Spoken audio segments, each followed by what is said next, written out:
Hey everybody, it's Mark, DoctorDeadwax, and I'm back to do Recent Vinyl Finds 19. It's been a while since I did a Recent Vinyl Finds, but, well, the inbox challenges were all basically Recent Vinyl Finds. So since I've been a bad boy, I have to keep my videos under 15 minutes, which, as we all know, can be a real problem for a man. But I can't go over 15 minutes, so cheers everybody. So I'm going to do what I did with the inbox challenge. I'm only going to do 5 records at a time, and hopefully I can keep it within my limit.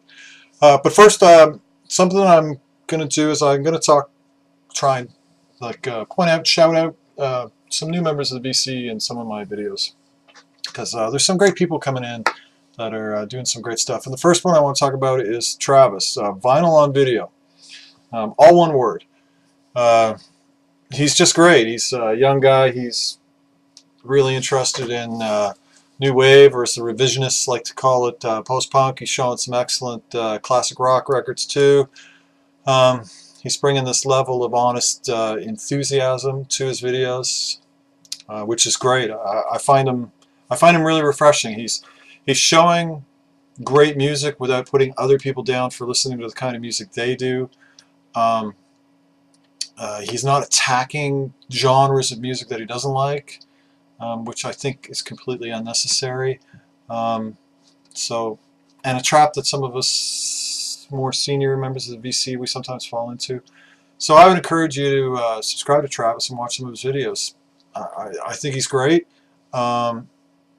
Maybe in doing so we'll get revitalized to kind of focus more positively on what we're presenting.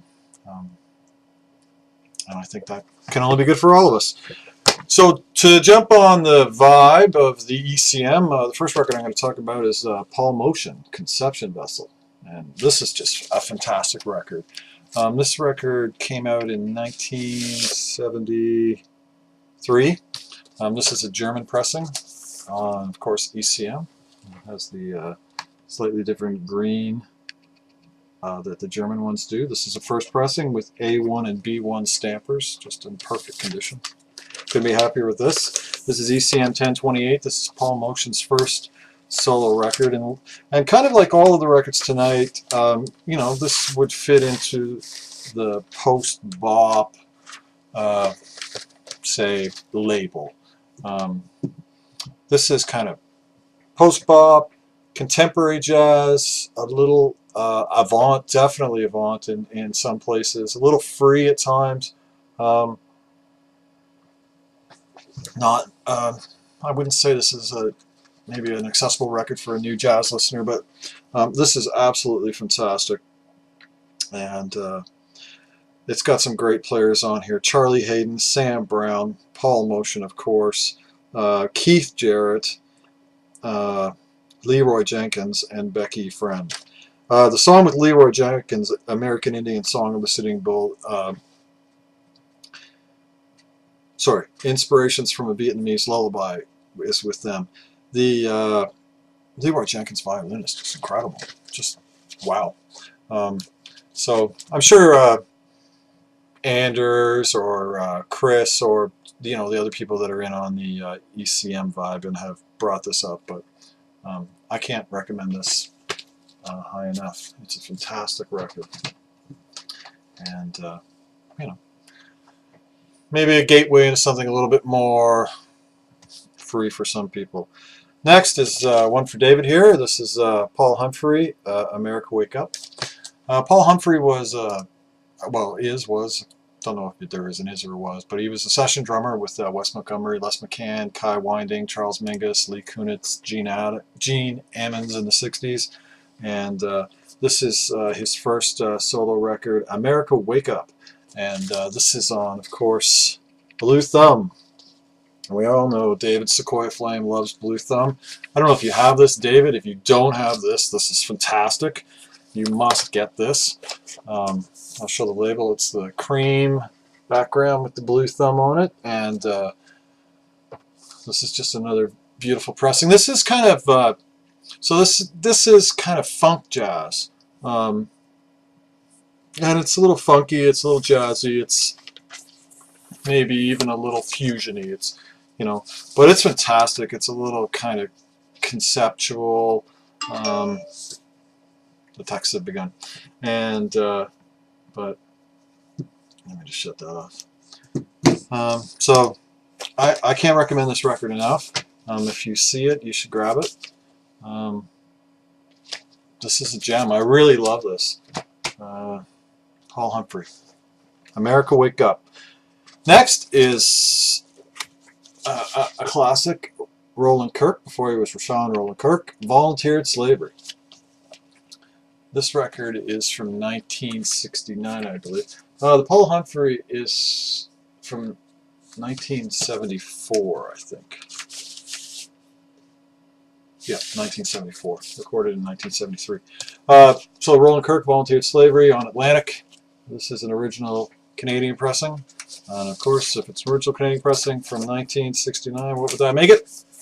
Yes, it's Canadian Red Atlantic. Just thrilled to find this at a show recently. And I had to pay a bit of money for it, but it was worth it. That's just limp. And this is just an absolutely gorgeous, yes, I said gorgeous, Dixieland Farm. This is a gorgeous pressing. Super, super clean.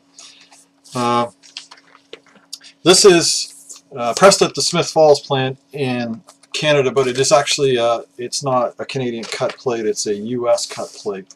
So this is a 1A, actually, no, I'll take that back. It's a US first pressing, like it's US first plate. I'm not sure what the plate numbers are right now. Forgot to mention, the reason why this record sounds so good is it's got TML and deadwax. It's pressed at the mastering lab by Doug Sachs, so another reason to pick up America, Wake Up. So this is a bit of an odd beast from Kirk, but most of Kirk's things are a little bit of an odd beast. This is one side of this record is a studio record, Volunteered Slavery, Spirits Up Above, My Shutty Amore, which is a Stevie Wonder song, Search for the Reason Why, and I Say a Prayer, which is a Burt Bacharach song. And then side 2 is live from the, I think it's, Newport Jazz Festival in 1968. So it's a nice live session with, starts with his song One Ton, and then it has a 3-part tribute to John Coltrane with Lush Life, Afro Blue, and Bessie's Blues. And then finally another song for the called 3 for the Festivals. Side 1 is great. Side 2 is fantastic. The tribute to Coltrane is wonderful. I think side 2 is the standout on this record, but either way, it's Kirk. So I find him genuinely, eclectically, always wonderful. He's he had that circular breathing, and he could almost at times be gimmicky. He would play like 3 saxophones at a time, and just when you hear about that kind of stuff, or I don't know, you just kind of go, oh god. And actually, the man pulled it off all the time. He wasn't he wasn't a circus freak. He was a master. Next is the Wide Point. This is Albert Mangelsdorff with Elvin Jones and Palle Danielson. This is on MPS.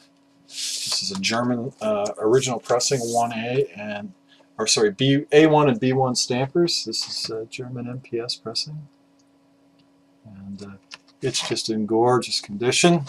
This is near mint. I picked this up for $3, and this is a fantastic record. This record kind of covers all gamuts, including it has some of the wonderful man nipple on it. So there's always something to look at while you're listening to it. So Albert Mangelsdorff is a trombonist, and he's just a master of the trombone. In Europe, when they were doing like the jazz polls and the best player, he was the most often voted, consistently voted player. of any European jazz musician. I got to say that, you know, that's kind of unusual for a trombonist. This is his first record that kind of got him exposure in North America. There's a U.S. pressing of this, so you can find it you can find the U.S. one at a pretty decent price. And this is all over the place. It can be very free at times. There's one song on here that sounds, because he's European, it sounds like, you know, it sounds like a drunken Canada Goose has got lost and is stuck somewhere in, say, Ireland, has left, been at the pub drinking all night,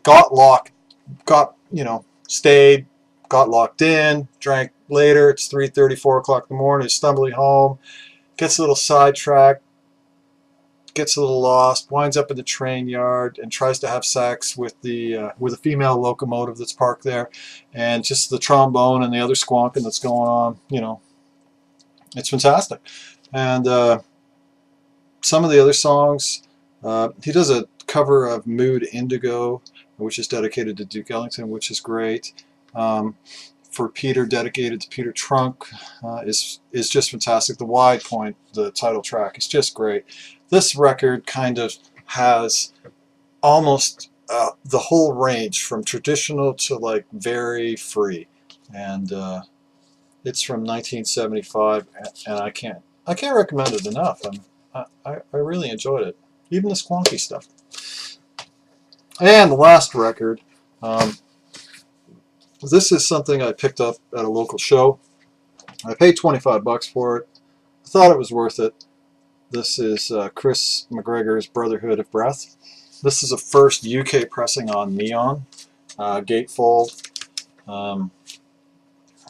Fantastic tribal sculptures.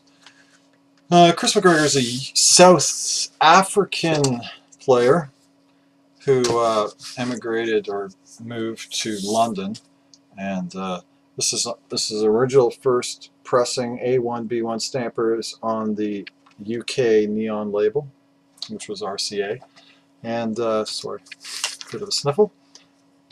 This is just a fantastic record. Unfortunately, this has a scratch on side 2, which is just his opus Night Poem, which is like this 21-minute long song. This has a scratch that ticks for like 6 minutes, and I bought it. I paid $25 for it. I hoped I'd get lucky and that the scratch wouldn't be noticeable, and I totally lost out. So I need to find another copy of this record, because this record is a monster. I mean, this is a stack of brilliant post-bop and beyond jazz, and this is the standout record of the 5, I find. I have to find another copy of this that isn't a digital remaster, because this is just great.